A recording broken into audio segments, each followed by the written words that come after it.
وما علینا الا البلاغ. اچھا ہاں میں تو جانتا ہوں ان کو. آپ میزان بینک میں ہیں نا؟ آپ وہی ہیں جو ایک دن میں 10 پارے پڑھتے تھے؟ کتنے؟ وہی حافظ آپ نہیں ہیں؟ وہ کدھر ہیں؟ وہ آپ کہاں ہیں؟ نہیں یار ایک بھائی حافظ بھی تھے. مفتی صاحب میرا سوال یہ ہے کہ کیا چلیں بھائی کیا جب امام خطبہ پڑھ رہا ہو تو کیا مقتدی بھی ساتھ ساتھ امام کے پڑھ سکتا ہے؟ یہ مقتدی کو صرف سننا ہے. اور دوسرا یہ کہ نماز جب امام صاحب پڑھا رہے ہوتے ہیں تب بھی کیا مقتدی دل ہی دل میں پڑھ سکتا ہے یا صرف سنیں؟ خطبے کے دوران بھی خاموش رہنا لازم ہے، واجب ہے، نہیں پڑھ سکتے. اسی طرح امام کے پیچھے بھی جب امام تلاوت کر رہا ہو تو خاموش رہنا لازم ہے، نہیں پڑھ سکتے کچھ بھی آپ اس وقت. حضرت آپ کے بیانات سن کر دوسری شادی کا ارادہ کیا ہے الحمدللہ. یہ الحمدللہ انہوں نے لکھا ہے. اہلیہ بھی اور سسرال والے بھی راضی ہیں مگر کوئی بیوہ یا طلاق یافتہ مل نہیں رہی. حضرت کوئی ایسا ادارہ بتائیے جس میں یہ خاتون کے رشتے مل جائیں یا آپ کوئی رشتہ بتا دیں. آرڈر پہ بیوہ کروائے. وہ کہیں پہلے میں نے اس طرح کی بات کی آرڈر پہ بیوہ کروا لیں، اس پہ اتنا لوگوں نے تماشا بنایا. یہ کیسی باتیں کر رہے ہو بھائی، تم سمجھتے نہیں ہو. وہ پاگل ہے کوئی آرڈر پہ بیوہ کروائے گا؟ تو ویسے ہی ایک بات کہہ دی. تو یہ جو ہے نا دیکھو ہمارا تو کوئی رشتے مشتے کرانے کا سیٹ اپ نہیں ہے، اور یہ شادی دفتر میں جائیں آپ کو مل جائیں گے بہت سارے رشتے وہاں پہ. آپ نے ارادہ کیا ہے تو اب آپ نے ارادہ کیا ہے نا تو اب آپ تلاش بھی کریں. آدھا کام ہو گیا، آدھا رہ گیا. اور کمال ہے آپ کے سسرال والے راضی ہیں، حیرت ہے. سسرال تو اسرائیل کہلاتا ہے آج کل، اور داماد ایسے ہوتے ہیں جیسے فلسطینی. ٹھیک ہے، بڑے نیک سسرال والے ہیں. اصل مسئلہ یہ ہے کہ دیکھیں رشتہ تو مل جائے گا، آپ جب تلاش کریں گے کوئی نہ کوئی مل جائے گا. بہت لوگ ضرورت مند ہیں. اچھا رشتے تلاش بھی لوگ ایسے کر رہے ہوتے ہیں. ایک صاحب تھے مولوی صاحب نا، میں جب بھی ملنے کے لیے جاتا وہ کتاب پڑھ رہے ہوتے تھے، اور اپنے چیئر پہ کرسی پہ نا بیٹھے ہوئے کتاب پڑھ رہے. جب بھی جاؤ یہی. ایک دن مجھے کہتے ہیں یار پتہ نہیں رشتے آپ کو کہاں سے مل جاتے ہیں، ہمیں تو ملتا ہی نہیں کوئی. تو میں نے کہا آپ یہاں بیٹھ کے نا تھوڑا سا لیٹ جائیں اور تکیہ لگا کے. میرے دوست تھے بے تکلف. میں نے کہا پھر اور زیادہ ملیں گے آپ کو. اس اسٹائل میں رشتے نہیں ملتے. کتاب رکھ کے تیگ لگا کے بیٹھے ہوئے سارا دن، تو آپ یہاں مصروف ہو، رشتے تلاش کرتے ہوئے تو ہم نے کبھی دیکھا نہیں آپ کو. تو بعض لوگ کہہ رہے ہوتے ہیں بیٹھے بیٹھے بیٹھے بیٹھے ہمیں کیا چاہیے؟ رشتہ چاہیے. تو فرشتہ تو آ جائے گا تھوڑے دنوں میں، رشتہ نہیں آئے. چلنا پھرنا پڑتا ہے، شادی دفتروں میں جائیں. مجھے یاد ہے ونس اپون اے ٹائم جب میں دوسری شادی کر رہا تھا تو میں کہاں کہاں نہیں گیا رشتوں کے لیے. شادی دفتر میں نے سارے چھان مارے. یہ جو ایم اے جینا روڈ پر ایک شادی دفتر ہے، آپ نے دیکھا ہوگا، اب پتہ نہیں ہے یا نہیں ہے، یہ بہت پرانی بات کر رہا ہوں میں وہاں گیا. اچھا مجھے پھر اپنی کتاب کے لیے بہت مواد مل گیا ان شادی دفتروں سے کہ ان میں ہو کیا رہا ہے. وہ میں نے اپنی کتاب میں واقعات نقل بھی کیے ہیں، شادی دفتروں کے بھی قصے. میں ایم اے جینا روڈ پہ ایک شادی دفتر تھا، وہاں گیا. ایک خاتون بیٹھی ہوئی، کیسے آنا ہوا؟ میں نے کہا جی کوئی رشتہ مشتہ ہو تو بتائیں، دوسری کر رہا ہوں. وہ ایسے غصے سے دیکھ کے بولتی ہیں دوسری کے لیے ہمارے پاس نہیں ہوتی، پہلی میں کیا خرابی ہے؟ میں نے کہا کوئی خرابی نہیں ہے، اللہ کا شکر ہے، ہنسی خوشی زندگی گزر رہی ہے، میں چاہ رہا ہوں ایک اور کر لوں. میں نے کہا کوئی طلاق یافتہ ہوتی ہے، کوئی بیوہ ہوتی ہے، کوئی لنگڑی ہوتی ہے، کوئی معذور ہوتی ہے، تو کوئی بیچاری محتاج ہوگی، ظاہر ہے وہی کرے گی ہم سے، ورنہ کون کرے گا؟ انہوں نے کہا نہیں. اچھا میں بیٹھا ہوا ہوں، اتنے میں اس خاتون کے پاس کال آ گئی. اب وہ خاتون جو ہیں کال پہ بات کیا کر رہی ہیں، ریسیور کی دوسری طرف تو مجھے آواز سمجھ میں نہیں آ رہی تھی نا، ان کی باتیں سمجھ میں آ رہی تھی. یہ کہنے لگیں کہ دیکھیں ہم نے ٹھیک ہے ایک فلیٹ بھی ملے گا آپ کو اور کیش اماؤنٹ بھی ملے گا، گاڑی پہ وہ راضی نہیں ہو رہے، گاڑی پہ راضی نہیں ہو رہے.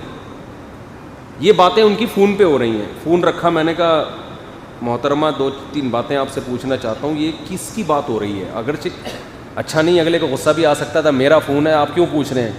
میں نے کہا میں ایک رائٹر ہوں, مجھے کچھ خبریں بھی چاہیے ہوتی ہیں, تو یہ کیا ہو رہا ہے؟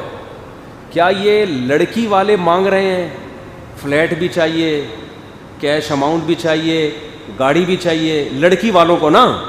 کیونکہ ہمارا تو سیٹ اپ یہی ہوتا تھا, ہم جہاں جا رہے ہیں لڑکی والے کہتے تھے یہ بھی چاہیے وہ بھی چاہیے, تو ہم نے کہا سب جگہ یہی سسٹم چل رہا ہو. اور لڑکی والوں کو چاہیے تو سمجھ میں بھی آتا ہے, کیونکہ خرچہ شریعت میں کس کے ذمے ہے؟ مرد کے ذمے. ان تبتغوا باموالکم, قرآن کہہ رہا ہے پیسے خرچ کر کے رشتے تلاش کرو. جب رشتہ بھیجو لڑکی والے پیسوں کی بات کریں, پیسے ہی نہیں ہیں. ہمارے حضرت بتایا کرتے تھے نا, ایک مولوی صاحب تھے, ان کی شادی نہیں ہو رہی تھی, یہ میں اکثر واقعہ سناتا ہوں. تو حضرت ان کی نقل اتار کے کہتے تھے کہ میں نے ان سے پوچھا آپ بہت عمر ہو گئی ہے, آپ کی شادی کیوں نہیں کرتے آپ؟ تو انہوں نے بیچاروں نے بڑا منہ بنا کے کہا پیسے ہی نہیں ہیں. حضرت ان کی نقل اتارتے تھے کہ ایسے بیچارے نا چھوٹا سا نہیں منہ بن جاتا ہے انسان, پیسے ہی نہیں ہیں کہاں سے. تو حضرت کو ان پہ غصہ آیا.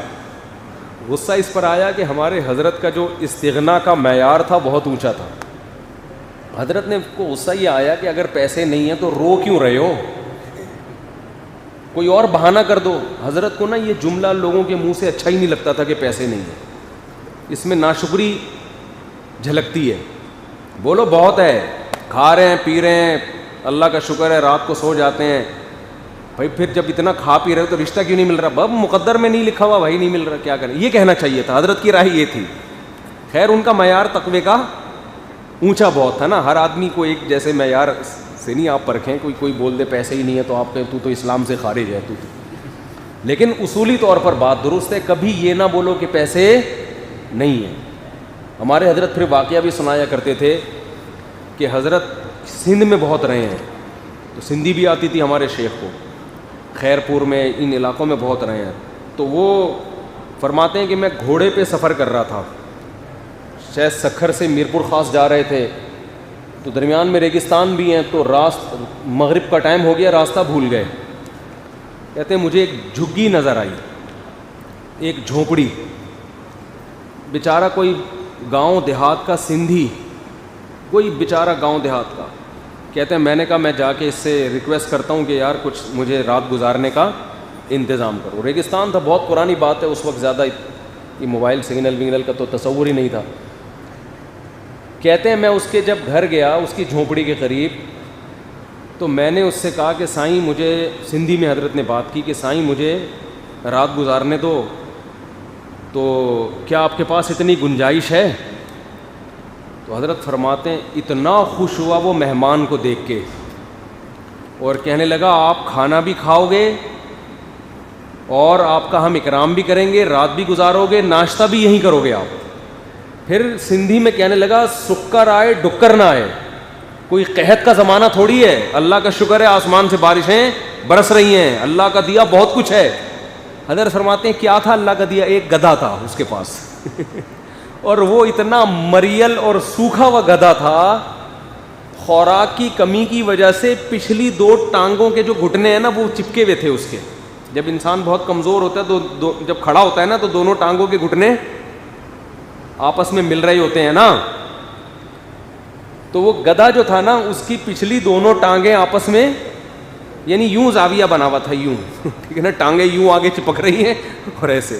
اتنا مریل گدھا, کپڑے اس کے پھٹے پرانے, سونے کے لیے ٹوٹی پھوٹی چارپائی, اور اتنا خوش ہوا مہمان کو دیکھ کے, اور کہہ رہے کوئی قحط کا زمانہ نہیں ہے, اللہ کا دیا بہت کچھ ہے. حضرت نے فرمایا کہ مجھے لگا دیکھو اللہ نے اس کو کیسا شکر گزار بنایا, اتنا خوش ہو رہا ہے, اور کہہ رہا ہے تم نے یہ پوچھ کیسے لیا کہ رات گزارنے کی جگہ ہے یا نہیں ہے, کوئی قحط کا زمانہ تھوڑی ہے, رزق برس رہا ہے.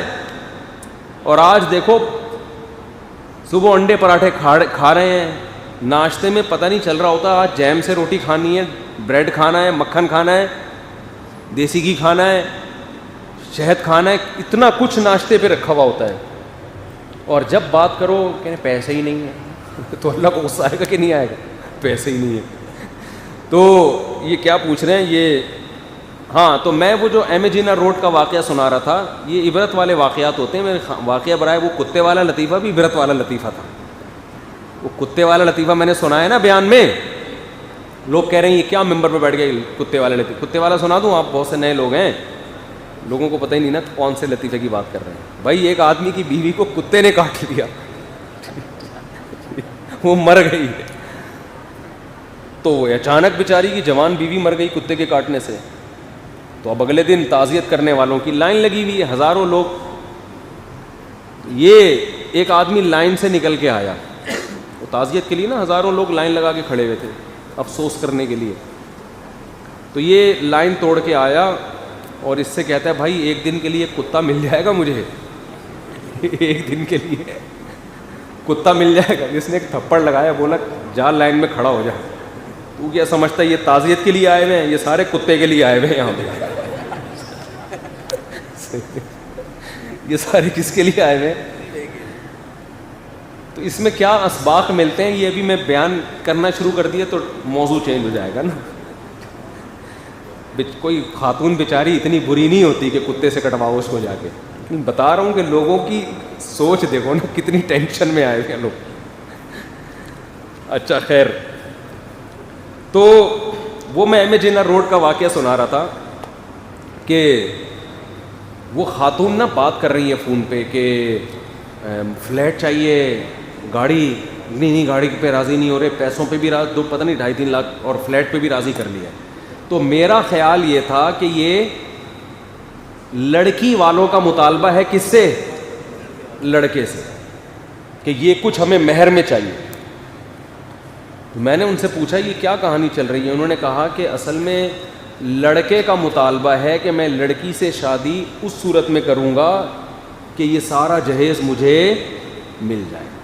آپ معاشرہ دیکھ رہے ہیں کدھر کو جا رہا ہے؟ نہیں آ رہی سمجھ میں بات؟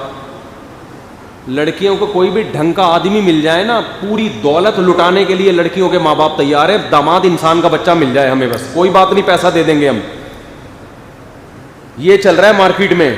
اور جو دوسری کے لیے گیا ہوا ہے وہ لنگڑی لولی مانگ رہا ہے. اب فلسفہ سمجھ میں آیا 4 شادیوں کا؟ نہیں آ رہی بات. وہ یہ شرطیں نہیں لگا رہا، وہ تو کہہ رہا ہے میں خرچ کروں گا. تو جب 2-3 شادیوں کا معاشرے میں رواج ہوتا ہے، مرد کا معیار گرتا ہے، عورت کا معیار بڑھتا ہے. یہ واقعہ میں اس لیے سنا رہا ہوں آپ کو. تو میں نے ان سے کہا کہ یہ کیا ڈرامہ ہو رہا ہے؟ تو لڑکی والے فلیٹ کیوں دے رہے ہیں اس بے شرم انسان کو؟ انہوں نے کہا پہلے ہی بچی لڑکی کی عمر 30-35 سال ہو گئی ہے، اب ایک ڈھنگ کا رشتہ آیا ہے تو اب وہ مجبور ہیں، تو فلیٹ دینے پر لڑکی والے آمادہ ہو گئے. اور اچھا لڑکی والے بھی عجیب ہیں، اکلوتے میاں پہ سارا کچھ قربان کرنے کے لیے تیار ہیں. دوسری کے لیے کوئی ڈھنگ سے کر کے نہ فلیٹ مانگ رہے ہیں بلکہ وہ دے رہے ہیں، وہ گاڑی بھی دے رہا ہے. میں نہیں دے رہا، وہ ایک وہ دے رہا تھا جو بھی دے رہا تھا کہ آپ میرے پہ رشتے آئے، اچھا فلیٹ لکھ کے دے دو. صحیح ہے نا، فلیٹ لکھ کے دے دو. تو میں ایک مثال دے رہا ہوں، بہت سے لوگ ہیں جو فلیٹ دے رہے ہیں، جو بہت کچھ دے رہے ہیں. نہیں میاں اکلوتا چاہیے تو پھر اکلوتا یہ والا ملے گا آپ کو جو ساری تمہاری پراپرٹی اپنے. اور پھر ایسا آدمی کیا بیوی سے محبت کرے گا یار، جو شروع میں ہی کم بخت فلیٹ اور گاڑیوں پہ دل دے کے بیٹھا ہوا ہے. تو اب وہ محترمہ نے مجھے بتایا کہ یہ سب کچھ پہ لڑکی والے ایگری ہو گئے، گاڑی پہ آ کے گوٹ اٹک گئی ہے. لڑکا ضدی ہے، کہہ رہا ہے گاڑی چاہیے، لڑکی والے کہہ رہے ہیں گاڑی ہم افورڈ نہیں کر سکتے. تو میرا خیال یہ تھا، میں نے کہا لڑکی کیا کتنی پڑھی لکھی ہے؟ انہوں نے کہا ماسٹر کیا ہوا ہے لڑکی نے، ایم اے کیا ہوا ہے. میرا خیال تھا لڑکا کم از کم PhD ہوگا جو اتنے نخرے کر رہا ہے. میں نے کہا لڑکا کیا کرتا ہے؟ انہوں نے کہا ٹیلر ہے، درزی ہے. درزی ہونا کوئی بری بات نہیں ہے، لیکن درزی ہو اور شادی تمہاری ایم اے والے سے ہو رہی ہے اور پھر اس سے فلیٹ بھی مانگ رہے ہو تو یہ بات کھوپڑی میں آنے والی نہیں. لیکن یہ آپ کی کھوپڑی مانے گی اس کو، حالات اسی طرف جا رہے ہیں، سمجھتے ہو؟ تو یہ جن صاحب نے کہا ہے نا دوسری کے لیے رشتہ چاہیے، خود تلاش کریں، ہو جائے تو بتا دو. اور ہاں تو میں یہ عرض کر رہا تھا کہ دوسری کرو میرے بھائی، آپ کے سسرال نے اتنا بڑا دل کیا کہ آپ کو اجازت دے دی، تو اللہ کا واسطہ دے کے کہتا ہوں کہ دوسری کو الگ رکھنا اور دونوں میں سے کسی کی وجہ سے کسی کے حق کو ضائع نہیں کرنا. جو رپورٹیں مارکیٹ میں آ رہی ہیں دوسری شادی کے اکثر نتائج اچھے نہیں آ رہے.